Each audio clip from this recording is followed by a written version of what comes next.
Fui preso, e isso foi a melhor coisa que me aconteceu. Eu nunca imaginei que um dia ia parar atrás das grades. Sério.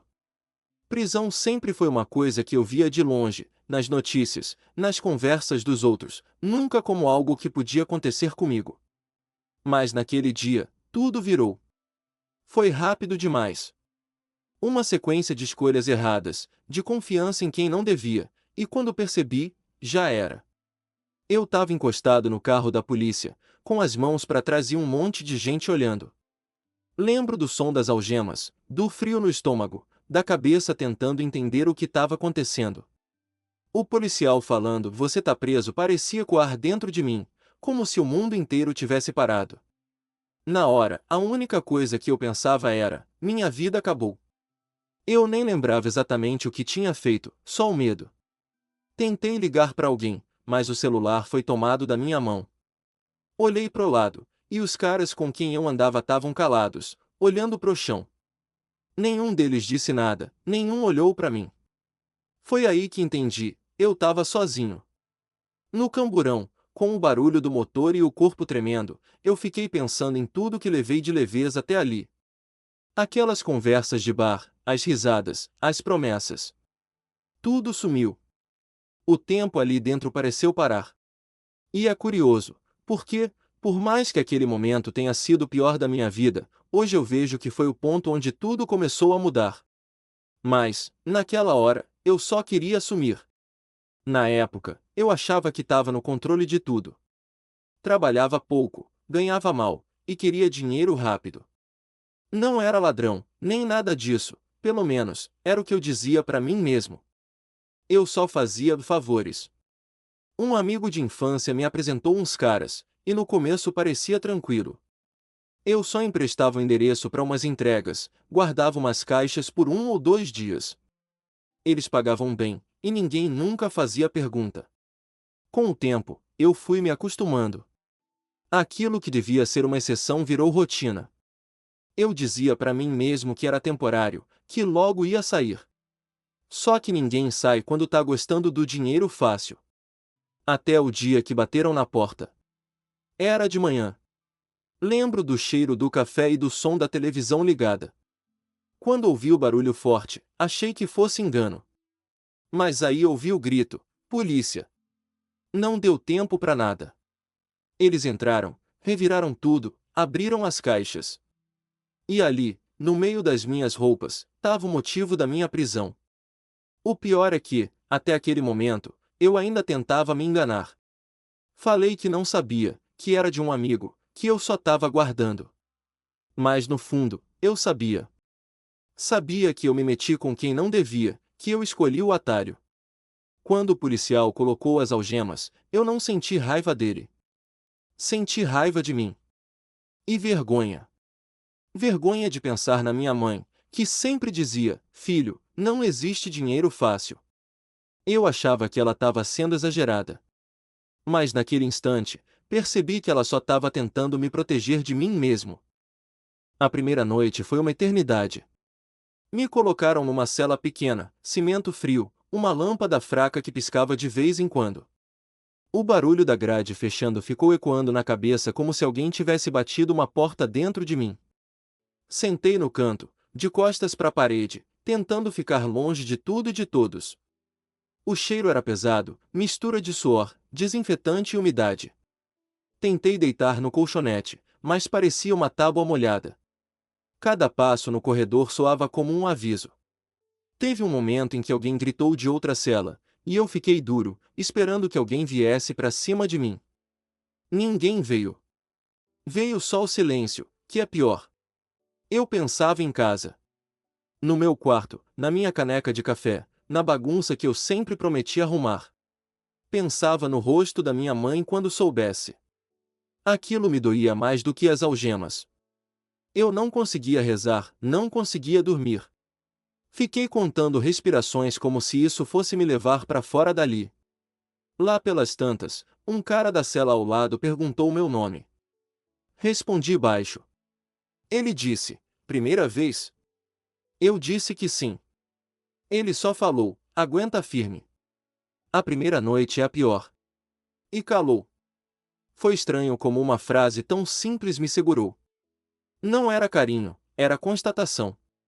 E, de algum jeito, me fez respirar melhor. Mais tarde, deitado, vieram flashes do dia, a porta arrebentando, as caixas, minha desculpa ridícula. E, sem querer, eu falei para mim mesmo, quase em voz alta, eu fiz isso comigo. Na hora me deu raiva, mas logo depois veio uma calma esquisita. A frase ficou girando, como se abrisse uma fresta para eu olhar a verdade sem fugir. Quando o corredor amanheceu, com o barulho dos cadeados e da rotina, eu não tinha dormido nada, mas estava diferente. O medo continuava, só que o orgulho tinha dado uma rachada. Eu não estava mais tentando arrumar culpado. Eu só queria entender como sair dali sendo outra pessoa. E foi assim que a noite acabou, não com descanso, mas com um começo de sinceridade que eu nunca tinha tido comigo. Nos primeiros dias, eu ainda tentava bancar o durão. Andava de cabeça erguida, falava pouco, fingia que nada me abalava. Lá dentro, mostrar fraqueza é pedir para ser engolido. Mas o problema é que, quando o tempo começa a passar devagar, não tem personagem que aguente. Tinha um cara na cela comigo, o Valmir. Ele já estava ali fazia anos. Falava pouco, mas observava tudo. Um dia, me viu sentado no canto, olhando pro chão, e perguntou: "Você acha que não devia estar aqui, né?" Eu não respondi. Ele deu um meio sorriso e disse: "Todo mundo pensa isso no começo." Aquilo ficou martelando na minha cabeça. Eu não consegui dormir naquela noite. Nos dias seguintes, comecei a prestar atenção nas conversas. Cada um ali tinha uma história. Um perdeu a família, outro caiu por repetir erro. Um deles, o João, me disse: "O pior daqui não é a grade, é o espelho." E ele estava certo. A gente fica sem distração, sem desculpa, sem fuga. Só sobra a própria cara, e o que você fez para parar ali? Foi ali que meu orgulho começou a desmoronar. Eu, que achava que entendia de tudo, percebi que não sabia nada. Eu, que sempre dizia, tô de boa, tava despedaçado. E o mais louco é que quanto mais eu aceitava aquilo, mais leve ficava. Parar de mentir para mim foi o primeiro passo. Um dia, durante o banho de sol, o Valmir me chamou para conversar. Disse: "Se você quiser sair diferente, começa fazendo diferente aqui dentro." Eu não entendi na hora, mas ele completou: "A cadeia é a mesma para todo mundo. A diferença é o que você faz com ela." Essas palavras mudaram tudo para mim. Naquela noite, pela primeira vez, eu não chorei de raiva, chorei de arrependimento. E foi a primeira vez também que pensei que talvez, só talvez, aquilo tudo tivesse um propósito. Começou pequeno. Eu acordei num dia e decidi arrumar minha cama direito. Coisa boba, mas ali dentro isso vira ritual. Estiquei o lençol como se fosse a única coisa que eu podia controlar. Depois, fui varrer o chão da cela. O agente olhou estranho no começo, mas não falou nada. Eu só queria ocupar a cabeça. O Valmir viu e disse: "Vem na faxina do corredor amanhã." Fui. No primeiro dia, eu só empurrava o rodo, calado. No segundo, comecei a reparar que quando o piso brilhava, eu respirava melhor. Era como se, limpando o chão, eu limpasse uma parte da bagunça de dentro. Aí apareceu o tal do curso de leitura. Nada formal, só um detento que lia em voz alta e parava nas palavras difíceis. Eu sempre tinha fugido de livro, achava que não era para mim. Sentei no fundo, só para ouvir. O texto falava de escolha e consequência. Parecia escrito para mim. Voltei no dia seguinte, e no outro também. Quando percebi, eu já estava pegando livros emprestados. Lia devagar, tropeçando, mas lia. O tempo ficou menos pesado. Criei horários. Acordar cedo, arrumar a cama, água no rosto, 10 páginas de leitura, faxina, banho de sol. Um café ruim que virava bom porque era meu momento. No fim da tarde, eu ajudava um cara novo a escrever carta para a família. Ele não sabia por onde começar. Eu também não sabia, mas a gente foi achando as palavras juntos. Quando ele terminou a primeira carta, chorou. Eu segurei o choro. Um dia, o agente me chamou pelo nome, não pelo número, e disse: "Continua nessa." Aquilo mexeu comigo de um jeito que eu não esperava. Era um reconhecimento simples, mas era a primeira vez em muito tempo que alguém me via por algo bom. Mais tarde, o Valmir me deu um caderno com algumas folhas em branco. "Anota o que você pensa", ele falou. Eu nunca tinha escrito nada além de recado. Naquela noite, escrevi: "Hoje eu não menti para mim." Fechei o caderno como quem guarda um segredo. Dormi melhor. Percebi que, quando eu perdia um desses hábitos, o dia desandava. Quando eu cumpria, o dia passava. Não era só ocupar a cabeça, era construir um chão novo. E a consequência foi imediata. O medo que me paralisava virou energia para eu fazer o mínimo bem feito. A cadeia continuava dura, mas eu tinha encontrado um jeito de não me perder dentro dela. Eu lembro exatamente do dia. Tava varrendo o corredor quando o agente apareceu e disse: "Tem visita para você." Meu corpo travou. Eu nem esperava ninguém. O caminho até a sala parecia mais longo que o normal. Quando entrei, vi minha mãe sentada ali, com a bolsa no colo, o olhar cansado. Ela sorriu, mas era um sorriso que doía. Fiquei de pé um tempo, sem saber o que fazer. Quando sentei, o silêncio veio primeiro. Ela passou a mão no meu rosto e disse: "Você tá mais magro." Eu ri, meio sem graça.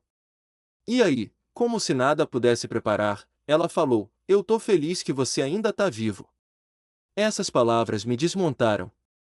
Eu tentei dizer alguma coisa, explicar, pedir desculpa, prometer, mas nada saía. Só consegui baixar a cabeça.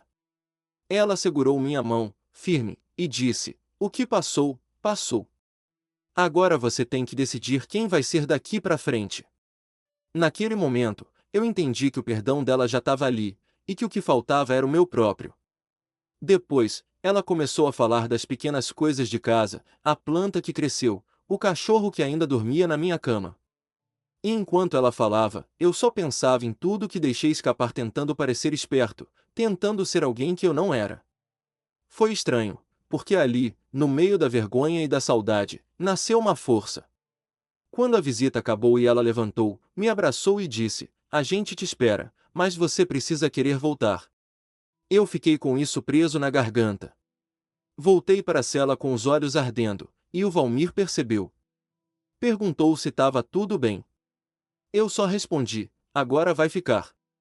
E naquele mesmo dia, peguei o caderno e escrevi: "Hoje eu escolhi voltar para mim." Nos dias seguintes, tudo mudou. As tarefas, os horários, até o jeito que eu andava no pátio. Parecia que o mundo lá fora tinha entrado ali comigo. Não era mais sobre pagar uma pena, era sobre me preparar para sair outro. O dia da liberdade não foi como eu imaginei. Não teve comemoração, nem filme passando na cabeça com música de fundo. Foi silencioso, quase simples demais. O agente apareceu cedo, chamou meu nome e disse: "Prepara tuas coisas." Por um segundo, achei que tinha ouvido errado. Arrumei minhas poucas coisas, o caderno, uma escova, o livro que eu ainda não tinha terminado. Olhei para a cama, para a parede, pro canto onde eu sentava para escrever, e senti um nó no estômago. Era o fim de um ciclo, mas também o começo de outro. Quando saí e senti o ar de fora, parecia que o mundo tinha mudado de cor. O sol me cegava, o barulho da rua era alto demais. Tudo era intenso, como se eu estivesse vendo pela primeira vez. Tinha gente andando apressada, carro buzinando, cheiro de comida vindo de longe. Eu só parei e respirei. Um guarda me entregou os documentos e disse: "Vai viver direito." Essas 3 palavras ficaram martelando. A primeira noite fora foi estranha. A cama era macia demais, o silêncio, diferente. Eu acordei várias vezes achando que ainda estava lá dentro. O corpo demorou para entender que a cela acabou, mas a cabeça, essa demorou mais ainda. Nos dias seguintes, comecei a procurar trabalho. Ouvi muito a gente liga depois. Alguns olhares diziam tudo: desconfiança, medo, julgamento. Mas eu não deixei isso me travar. Lembrava da minha mãe, das palavras dela. E lembrava do que eu prometi para mim mesmo naquele caderno. Um amigo antigo me indicou para um serviço de zeladoria num prédio. Salário baixo, mas era um começo. No primeiro dia, quando peguei o rodo e o balde, eu sorri. Parecia que eu tinha voltado para a faxina da cela, só que agora o chão era outro. Um chão de recomeço. A mini virada veio quando um dos moradores me agradeceu, de verdade. Disse: seu trabalho é impecável. Pode parecer pouco, mas para mim foi tudo. Era a prova de que eu podia ser outra pessoa, alguém que conserta o que quebrou. Naquele fim de tarde, fui para casa, sentei na cama e escrevi no caderno. Hoje eu tô livre de verdade. Não porque saí da cadeia, mas porque parei de fugir de quem eu sou. Hoje, quando olho para trás, é estranho dizer isso, mas ser preso foi o melhor que podia ter acontecido comigo. Na época, eu só via o peso, a vergonha, o medo. Mas agora, entendo que foi ali que tudo começou a fazer sentido. Antes de entrar, eu vivia no automático. Achava que sabia o que era liberdade, mas só estava correndo em círculo, me afundando aos poucos. Foi lá dentro, naquele espaço onde o tempo parece parado, que eu aprendi o valor de um minuto. Aprendi a ouvir, a esperar, a calar. E, principalmente, aprendi a enxergar o que eu nunca quis ver sobre mim. Tem gente que precisa de um susto para mudar. O meu veio de uniforme e grade. Não gosto de romantizar, não tem nada de bonito em perder a liberdade. Mas, ao mesmo tempo, foi a única coisa forte o bastante para me fazer parar. Parar de achar que eu controlava tudo. Eu vi o pior das pessoas lá dentro, mas também vi o melhor. Vi cara que não tinha mais ninguém a aprender a cuidar do outro. Vi gente que o mundo jogou fora se reconstruindo do zero. E eu fui um deles. Quando saí, todo mundo dizia que minha vida estava manchada. Mas para mim, era o contrário, era como se eu tivesse lavado a alma. Eu não era mais o mesmo cara que entrou. O que saiu dali sabia o peso da escolha e o valor da paz. Hoje, trabalho, ajudo onde posso, mantenho distância do que me puxava para trás. Não é fácil, nunca é. Mas toda vez que o medo de cair volta, eu lembro do som da grade fechando. E aquele som me mantém de pé. Percebi que a prisão não foi o fim da minha liberdade, foi o início dela. Porque liberdade de verdade não é estar do lado de fora, é estar em paz com o que está dentro. E a consequência veio devagar, como tudo que é de verdade. Reconquistar confiança, reconstruir respeito, reaprender a viver. Hoje, quando alguém me pergunta como eu aguentei, eu respondo simples. Eu precisei perder tudo para entender o valor de ter algo.